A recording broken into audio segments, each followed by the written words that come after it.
মধ্যরাতে বিধ্বংসী আগুনে পুড়ে ছাই দুটি দোকান। ঘটনায় চাঞ্চল্য রাজগঞ্জের তালমামোড় এলাকায়। মঙ্গলবার গভীর রাতে অগ্নিকাণ্ডের ঘটনায় ভস্মীভূত দুটি দোকান। ঘটনায় চাঞ্চল্য ছড়ালো রাজগঞ্জে। মঙ্গলবার গভীর রাতে ঘটনাটি ঘটেছে শিলিগুড়ি জলপাইগুড়ি রাজ্য সড়কের রাজগঞ্জের তালমামোড় এলাকায়। আগুনে পুড়ে গিয়েছে একটি মিষ্টির দোকান ও বাইকের গ্যারেজ।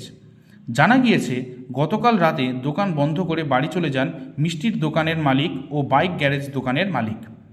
রাত 1টা নাগাদ খবর পান তাদের দোকানে অগ্নিকাণ্ডের ঘটনা ঘটেছে। এরপর খবর দেওয়া হয় দমকল বাহিনী ও রাজগঞ্জ থানার পুলিশকে।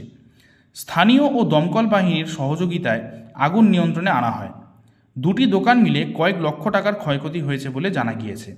কী করে এই অগ্নিকাণ্ডের ঘটনা ঘটল তার তদন্ত শুরু করেছে রাজগঞ্জ থানার পুলিশ।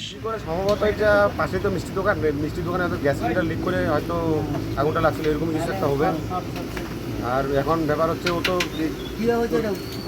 এখন একটা গরিব ছেলে এই দোকান করে খাইতো, এখন তোর লোন টোন নিয়ে দোকান চলাইতো। এখন লোন তো অনেক আছে, এখন লোনটা মুখ হয় তাহলে খুবই ভালো হয়, খুব উপকৃত হয়। বাইক টিক ছিল আরও অন্য কাস্টমারের, তো বাইকটা এগুলো বুঝে গেছে। কত টাকা আনুমানিক ক্ষতি হয়েছে?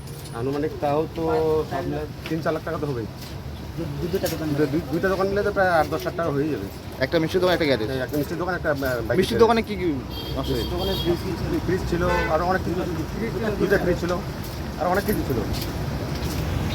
কী নাম আছে আপনার? লিটন রায়। আগুন লাগছে, কী কী ক্ষতি হয়েছে? সব গ্যাস সিলিন্ডার ছিল, ফ্রিজ ছিল দুইটা, দোকানে মালটা ছিল, বাসনপত্র যা ছিল সব ফ্রিজ সব শেষ হয়ে মাল ছিল না।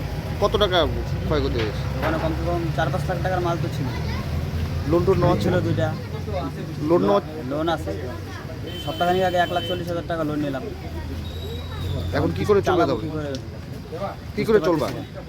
কী করবো ওটা ভাবতে পারতেছি না। কি হলে সুবিধা হয়? যদি মুখও হয় ভালো হয় লোনটা, সরকারি সহযোগিতা আছে? সরকারি হয়, বাজাজ ফাইন্যান্স থেকে লোন। আপনার তোমার নাম? লাভ বিশ্বজিৎ সরকার।